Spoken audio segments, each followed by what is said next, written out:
Hey everybody, welcome back to my channel. My name is Stephanie Bree, and today I'm talking about Dr. Seuss. Now, I'm not going to get into the history of the author who used the pseudonym Dr. Seuss. I'm just talking about his books and the media that has been influenced or inspired by his books. So, Dr. Seuss is a dude who wrote a lot of children's books. I've read a bunch of his books as a kid. There is a significantly high probability you have probably read at least one or two of his books as a kid. Um, Most likely The Cat in the Hat, Green Eggs and Ham, Are You My Mother? There's others, but those are like the three big ones. Now, I learned how to read by, you know, reading Dr. Seuss books when I was like 5 years old, just before I got into kindergarten. 4 years old before I got into kindergarten. um, Somewhere in that ballpark. And so I read a lot of Dr. Seuss books, and my parents were good about buying us Dr. Seuss books because they're relatively inexpensive, or at least they were back in the 80s.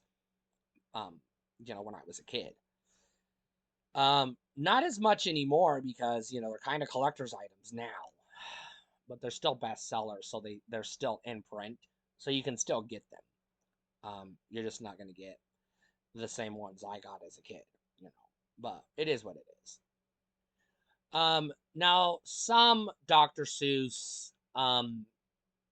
stories, I'll say, have been adapted to television programs or television specials. Most notably, How the Grinch Stole Christmas. There have been others, but that's the most famous one. It was done in the 60s, I believe 66 in that ballpark. And it was famously narrated by Boris Karloff, and it's about the Grinch, who is a creature who lives on a mountain outside of Whoville, who hates Christmas because it's noisy. Um, he's written pretty much as neurodivergent, and he can't stand the noise. I can relate to this.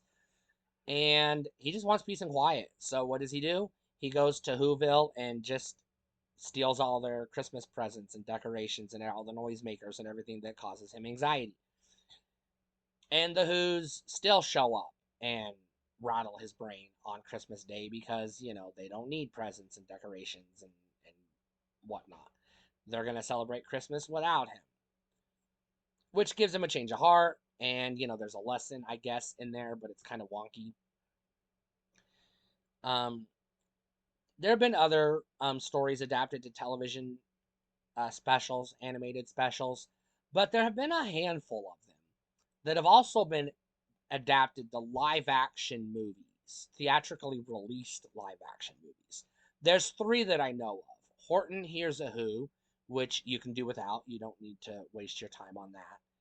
The aforementioned Cat in the Hat, which is probably the film that killed Mike Myers' career and made us collectively forget about Austin Powers and go, yeah, you know what? I'm done. I'm done with this guy.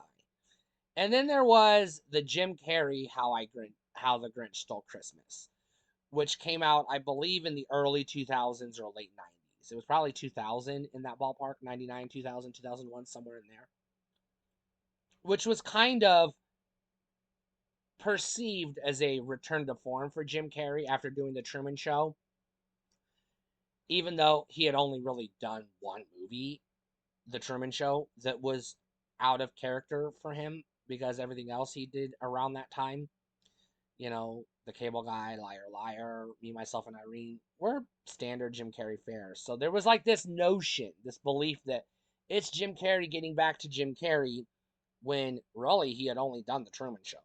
So he hadn't quite gone off the rails yet. Or maybe he had. I don't know. But anyways, I enjoy that movie. I went to see it in theaters, not opening night, but a week or two later after the buzz, built up and people were like, "Ooh, you got to see this," and so I did. I enjoyed it. I like that movie. It's one of my annual Christmas rewatches. I like that movie a lot. Dr. Seuss has also been the subject of documentaries and TV specials.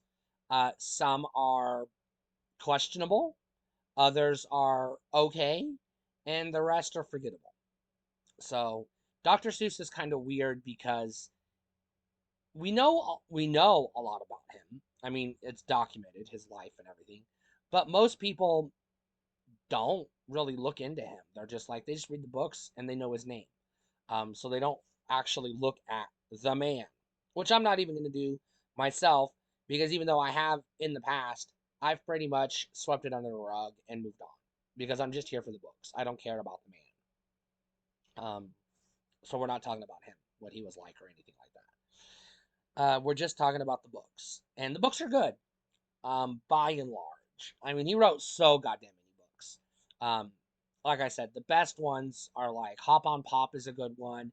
One Fish, Two Fish, Red Fish, Blue Fish is a good one. Are You My Mother is a good one. Cat in the Hat is a good one. How the Grinch Stole Christmas is a good one. Um, those are some good ones. Green Eggs and Ham is probably the best one, I would argue. That's my favorite one, anyways. And he did a lot of other weird shit that I don't even remember the titles of because they're just fucking weird. So, two questions. One, uh, what are your experiences with Dr. Seuss, if any? And two, what's your favorite Dr. Seuss story or adapted story? So either book or, you know, TV special, movie, etc. Let me know in the comments. Stay cool.